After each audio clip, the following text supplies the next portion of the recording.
Good morning, good morning, good morning. Welcome to Philadelphia. Let's go. You know, we have an election coming up. A lot of people don't know that. But we do have an important election on Tuesday, November the 4th.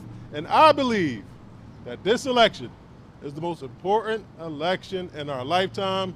The stakes are getting higher. I'd like to thank you for being here today.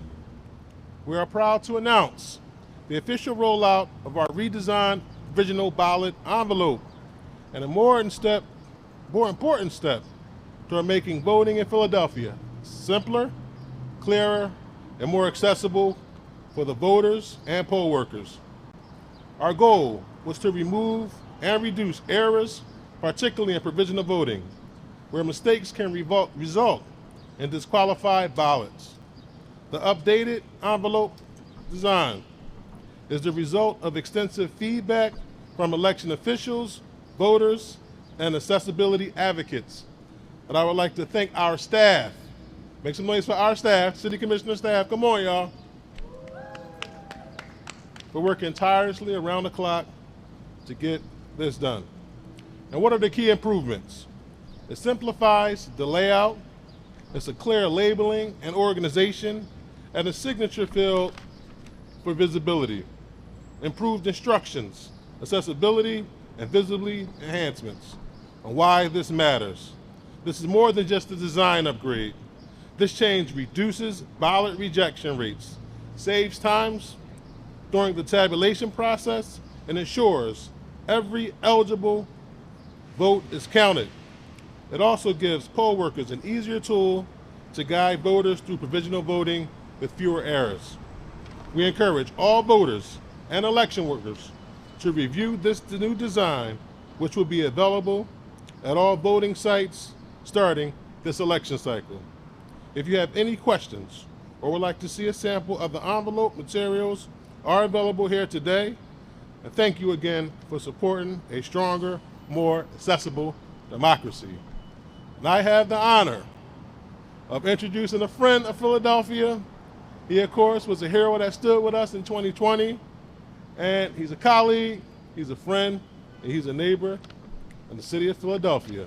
I'm proud to bring on our Secretary of the Commonwealth, Al Schmidt. Thank you, Chair. Hello, everyone. I'm honored to be here, or I'm honored to be back here with my two former colleagues who I've worked closely with over the years, Chairman Sabir and Commissioner Bluestein.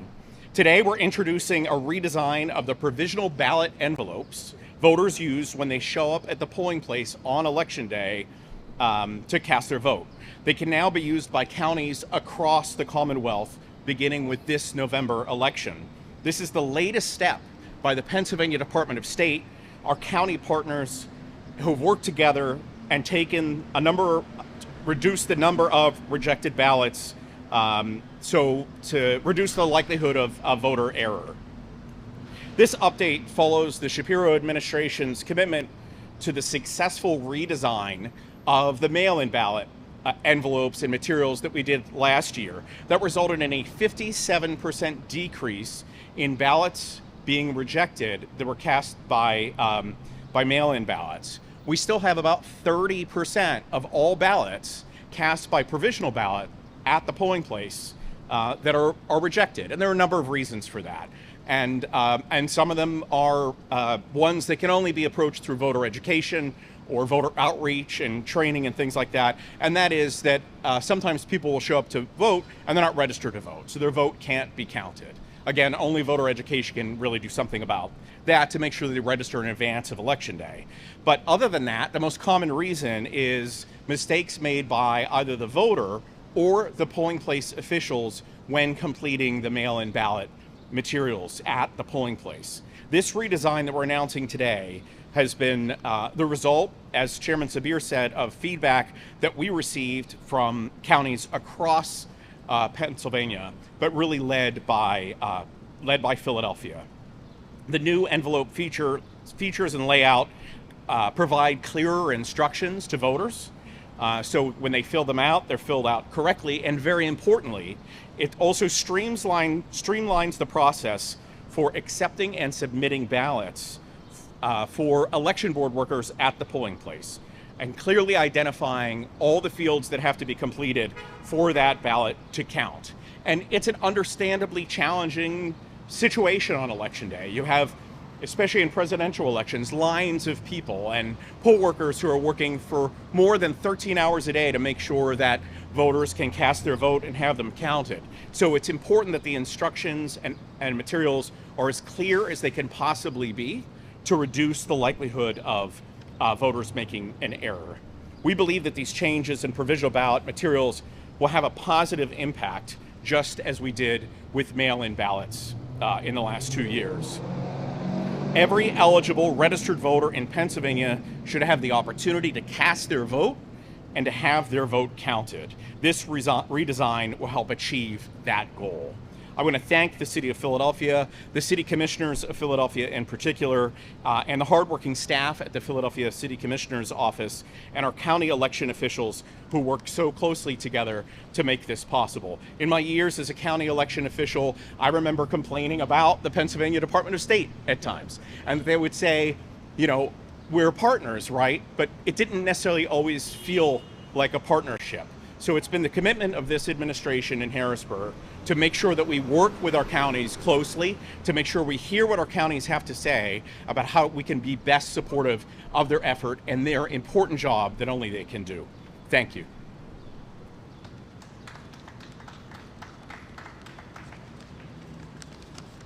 I want to thank everyone for being here. It is an honor to be up here with Chairman Sabir and Secretary Schmidt.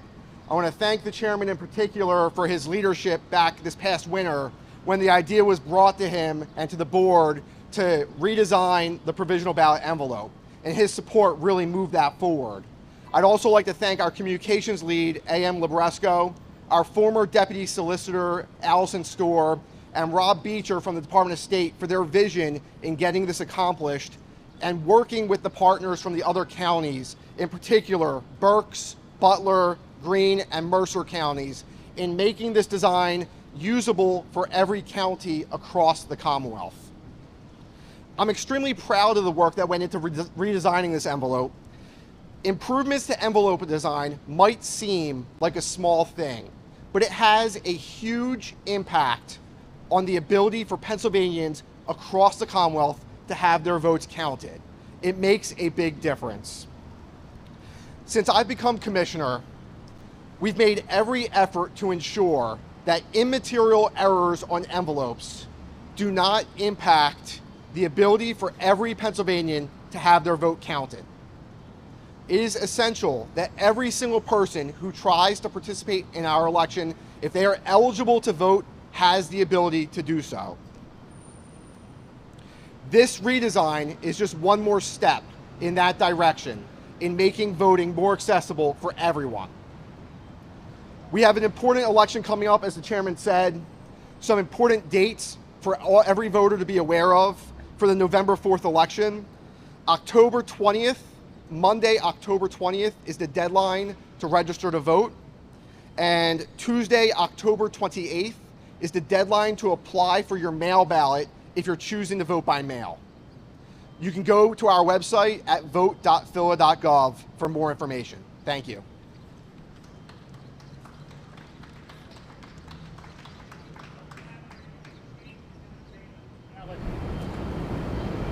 Can you repeat that? Chairman, can you elaborate on the changes that were made on this ballot compared to the old? Sure. Khalid, can you grab the older one, please?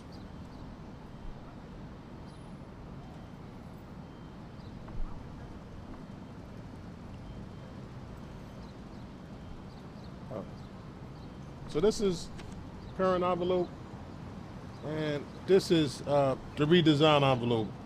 So in it, it just makes it, like I say, a lot easier for the poll workers. And one of the things, we simplified the layout, and there's clear labeling and organization, and that signature field for visibilities, and we improved our instructions, and the accessible and visibility enhancement was definitely improved. And the reason why, like I said, it's so important that when we come to adjudication and we're voting on them, we've seen some of these small mistakes. And this is the feedback from the voters, the poll workers, these are the changes that they suggested that we made, and we together collaboratively work together to make the changes to make it easier for everyone. You said it was 30% on spoil rate. What's the spoil rate in Philadelphia? Well, I don't have that available right now. Maybe you may have it, that number, maybe? We can get back to you with the exact number. It is comparable in Philadelphia to the rest of the Commonwealth. One of the reasons that voters' ballots are not counted when they vote provisionally is because they are required to sign the envelope in 2 spaces.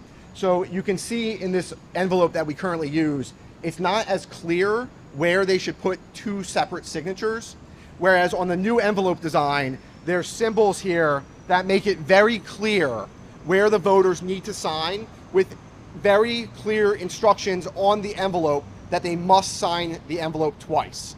That is one of the main reasons why a voter's ballot is not counted, and we are trying to impact that by making it simpler for the voters and clearer so we can count as many of their votes as possible.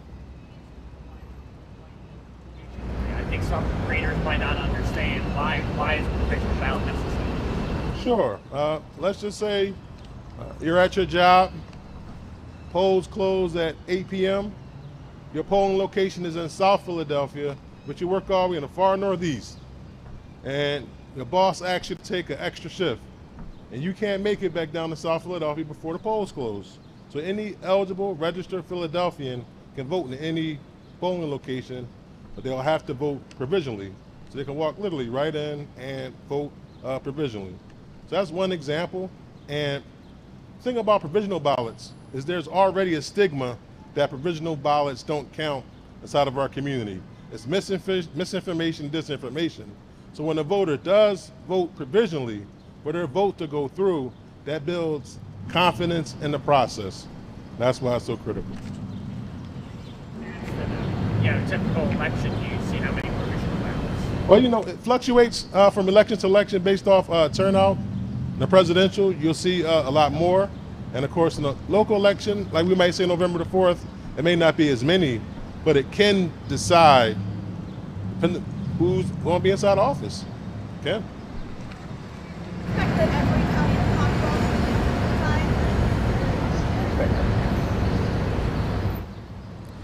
Unlike with the mail ballot redesign, where the Pennsylvania Department of State had clear, direct authority to require counties to adopt it, in this case, it's been a matter of really selling it to the counties.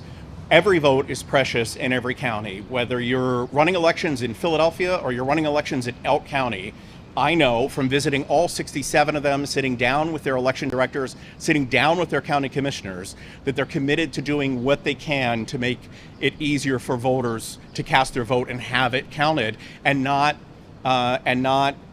set aside or disqualified because of a simple error. So working together with our counties really helped inform this layout. It's heartbreaking when you're processing mail ballots or provisional ballots, and because of a simple mistake, like the voter did not sign it in 2 places, that vote doesn't end up getting counted. It's not a question of whether that voter was eligible. It's not a question of whether they voted on time. It's not a question of anything else like that. It's a simple technical error. So we're doing our part, being driven by data, being driven by looking at what has occurred in the past, what kind of mistakes voters make when completing an envelope, whether it's by mail or provisional.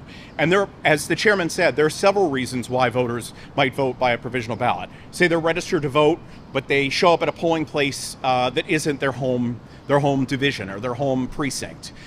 Say they requested a mail-in ballot and didn't return it, and also didn't bring it with them to the polls on election day. So they have to vote by provisional, so the Board of Elections can make sure they didn't vote by mail and cast a provisional ballot. There's a number of reasons why a voter might use a provisional ballot, and the chairman is right. There's sometimes this impression that provisional ballots are only counted when an election is close or something like that. That is not the case. Provisional ballots, provided they're cast by an eligible voter on election day and completed correctly, get counted in every election. Well past when people start paying attention and stop asking about how many votes are left to be counted and all that. The people at the Board of Elections at the county level work so hard to make sure every one of those ballots is processed, whether it's a close election or not. buy-in there has already been? Well, we've been working closely with them from the beginning, making sure that this is informed by them. We're not trying to force anything on anyone. We're also setting up something of a mechanism to help provide more resources for the county. So when they do order new provisional ballots, we can assist them with the financial cost of that, because it's that important.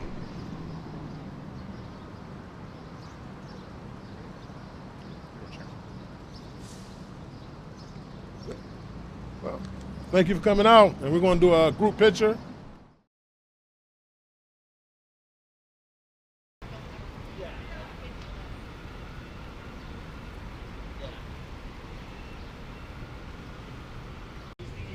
Yeah, the only one we got confirmation from is the Inquirer, but CBS 3 talked about it. Nice.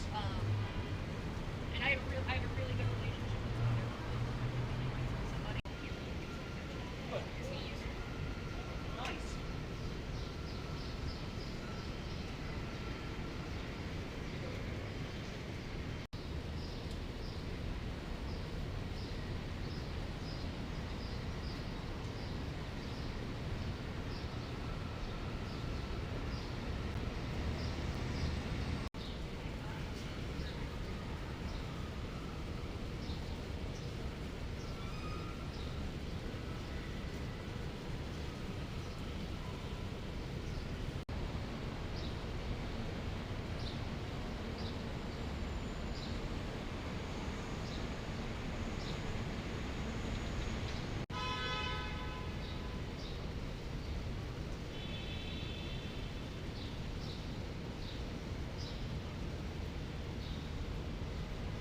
Sometimes, like, they just put their name, they won't put their DOE, or they don't put their address. They'll only sign it once when you're required to have 2 signatures, and like people put. For what it's worth, the backsides are either English, well, the envelopes are either English Spanish or English Chinese. Okay. So the backside is the bilingual side, and we redesign the same thing. Nice. So even like the instructions for election officials, I think bilingual is easy. We encourage all voters and election workers to review this new design, which will be available at all voting sites starting this election cycle. Accessible democracy. And I have the honor of introducing a friend of Philadelphia. He, of course, was a hero that stood with us in 2020 and in Philadelphia. I'm about to bring on our Secretary of the Commonwealth, Al Schmidt. Thank you. Hello, everyone. I'm honored to be here, or I'm honored to be back here with my 2 former colleagues who I've worked closely with to reduce the number of rejected ballots, so to reduce the likelihood of voter error. This update follows the Shapiro administration's commitment. We still have about 30% of all ballots cast by provisional ballot at the polling place that are rejected, and there are a number of reasons for that. And some of them are really do something about that to make sure they register in advance of election day. But other than that, the most common reason is mistakes made by either the voter or the polling place officials when completing help achieve that goal. I want to thank the City of Philadelphia, the City Commissioners of Philadelphia in particular, and the hardworking staff at the Philadelphia City Commissioner's Office and our county election officials. In making voting more accessible for everyone. We have an important election coming up, as the chairman said, some important dates for every voter to be aware of.